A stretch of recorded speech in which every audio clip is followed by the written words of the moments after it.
Hi, I'm Michelle with Silver Lining Daydreams, and if you're new to our channel, welcome. In today's video, I would like to share with you 10 things that can help you to live a more minimal and clutter-free life. When we're on this journey for a more clutter-free lifestyle, it really takes a mind shift to kind of help you along the way. So let's get started.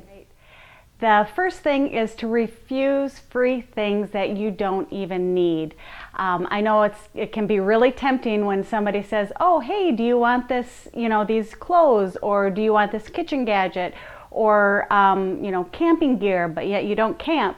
So it's just things like that. Just if you don't need it, just say no thank you, and somebody else might be able to use that then and get some more value out of it. You don't want to just accept things just because they're free. If you don't need it, just don't have it cluttering up your home. The second thing is don't be afraid to borrow or even rent things that you don't use very often. Or you can start a sharing group with friends or family members. And if everybody contributes something, then everyone has an investment in it. How often do you use one of those big Nescos? You see them at graduations and, weddings and receptions, etc. Another thing could be a hedge trimmer. How often do you really use that? It's usually like twice a year, in the spring and in the fall. Another thing, we have neighbors that all got together, and I think there's 4 of them in the group, and they have a communal snowblower. So they all pitched in for it. They all decided this is the one that they want to get. They got a really nice, high quality snowblower. And then if there's repairs, they all just pitch in for it. And then they all just share that. Yeah. It just doesn't make sense for everybody to have that, $800 snowblower, and you don't use it all the time. How often do you really need to use a snowblower? So it's just things like that. So just different things to think of. What can be shared, what can be rented. The third thing is to try to wait 30 days before buying something that you like. This will help you avoid some of those impulse shopping experiences that we've all had. How many of us have gone out Christmas shopping and then we end up buying things for ourselves? So just trying to wait, being mindful of what you need. Even if you just want something, just wait. You might find that you actually don't even really want it in the end. The fourth tip is, if you do need to buy something that's a higher quality, so you're not replacing it all the time, such as linen tablecloths instead of plastic ones that you just throw away, and maybe higher quality sheets that are going to last longer instead of ones that start to pill after 4 or 5 washings. You want to be price conscious, but you don't want to sacrifice quality. So the fifth tip is to declutter things that you already know that you don't need.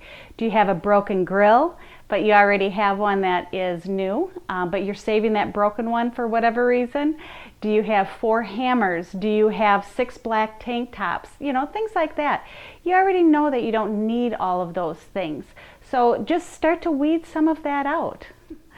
Number 6 is to remember that decluttering is a journey. So don't feel overwhelmed when you look all around and you see everything as like, oh my word, I'm never going to be able to get at all of this stuff.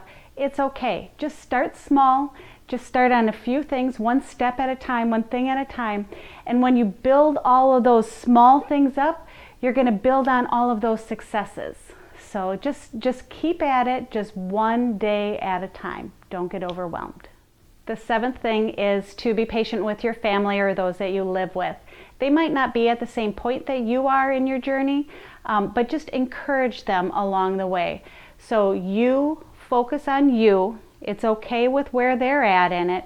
You just take care of yourself. Encourage them. Chances are that there's going to be plenty of things for you to declutter all on your own before tackling someone else's things. Number 8 is a little bit more preventative. So for birthdays, anniversaries, Christmas, when people ask you what you would like, just suggest more experiences than things. They could be things like maybe tickets to a play or to a concert, maybe going out for a paint night. Maybe it is gift cards to a favorite restaurant or a nicer restaurant than what you normally go to.